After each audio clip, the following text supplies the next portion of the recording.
All right, it is early March 1862, and at this point, winter's sort of coming to an end. It's still a bit snowy or deep cold, as you can see. We're basically sort of reorganizing in Virginia. Our first force in Clark has arrived, and Smith's actual division will arrive in a day. Jackson and Johnson are still um, coming to Warren. So it's sort of like a reorganization move, really more than anything. The one thing that's I've sort of noticed, it looks like Grant is back over in Cairo with the force.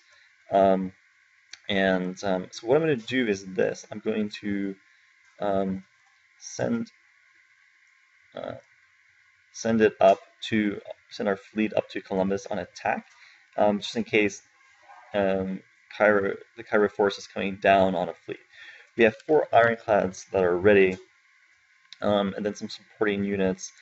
In addition, we have 2 more ironclads that are going to be finished in about a month, and we have 2 ironclads coming up from Louisiana. So a little bit of a Mississippi force here. Um, I'm going to make an aggressive move out in Kansas. I think that this should work. Evans' Cavalry Division is going to move back to Leavenworth, Kansas, undefended at all costs. Now, there's 2 divisions here. One is Herbert's division, which is pretty much spent, and the other is the division that arrived, Ricketts. So what I think should happen is, since we still have 100% military control, Ricketts will be Ricketts will attack, will be in attack mode, and then when Shelby's division arrives, they'll attack it. Shelby's division's in pretty good shape, including 2.5 artillery batteries. Otherwise, we're just continuing to kind of maintain good control over the area.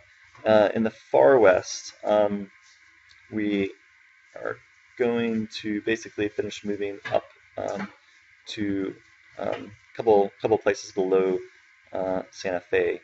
I want to point out one more thing, and that is we do have a small division in Galveston and a small force in Matagorda. So yeah. Finally, I've kind of gone through and used all of our requisitions and drafts. Maybe they'll all work this time. Some of the drafts didn't. All right. So basically, the Union is really doing a lot of investments, everything. So at this point, it's 1862, and I'm sort of having the Confederacy just trying to keep up. Okay, so let's run the turn and see what happens. All right, well, I'm going to start with the bad news, and that is Grant made a straight crossing over to Paducah with 3 divisions, and Holmes' small force fled. There is the Mississippi fleet, as you can see. Looks like they have 3 ironclads, and then some timberclads in support. So they're actually probably likely to be in a stronger position than our current river force, although we do have a few other things on the way. So yeah, Paducah is in the Union hands. I will show you the battle first of all. Let's just go straight to the battle.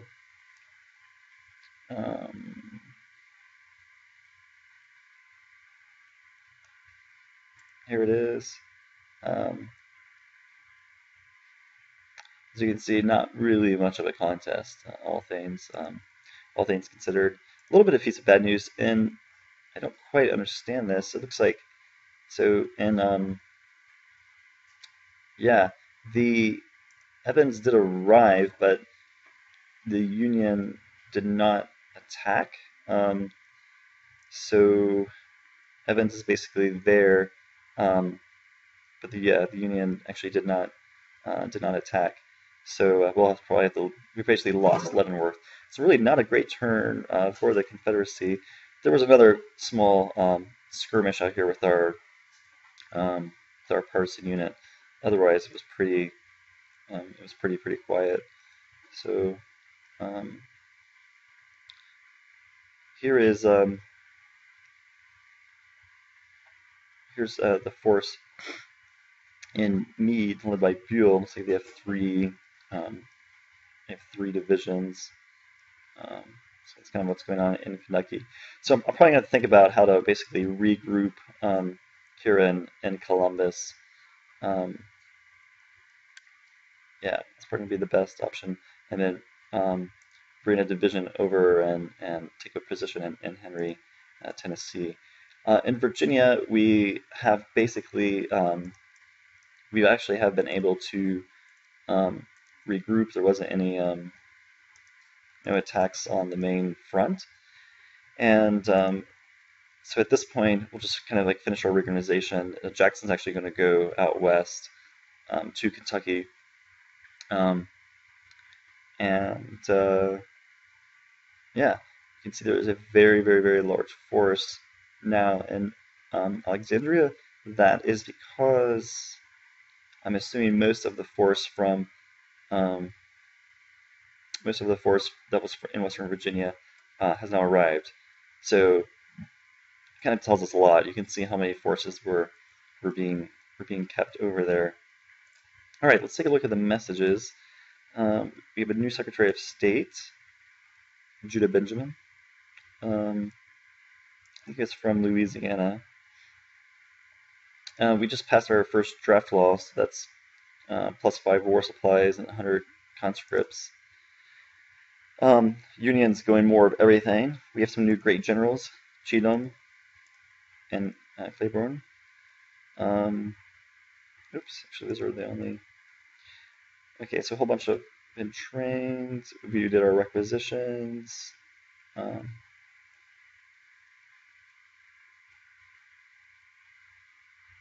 Yeah, so here's the battle. We lost everything. I'm hoping that Waddy was not killed, but we lost our militia unit, our Indian unit, and our artillery battery. Yeah, so it's kind of disappointing. Let's see what else. Oh yeah, of course, now we've officially lost Harper's Ferry. That is not a surprise.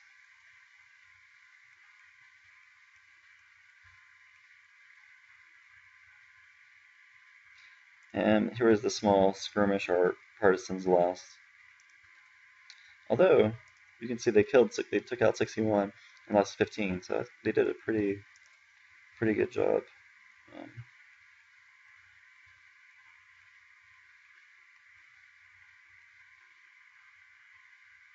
Yeah, so what he's been moved to Lawrence.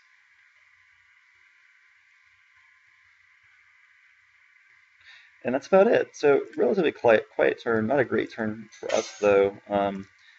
So you can see that now we're getting 55 a turn, and the Union VP is up to 43. So it has actually increased. I want to see what's going on out west.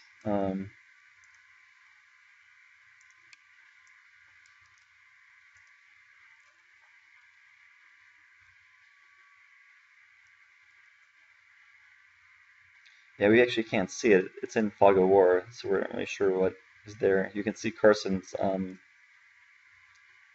You can see though that Carson has a small force here. We are pretty much back up to 100%, so that is good. Here though, our supply is dropping.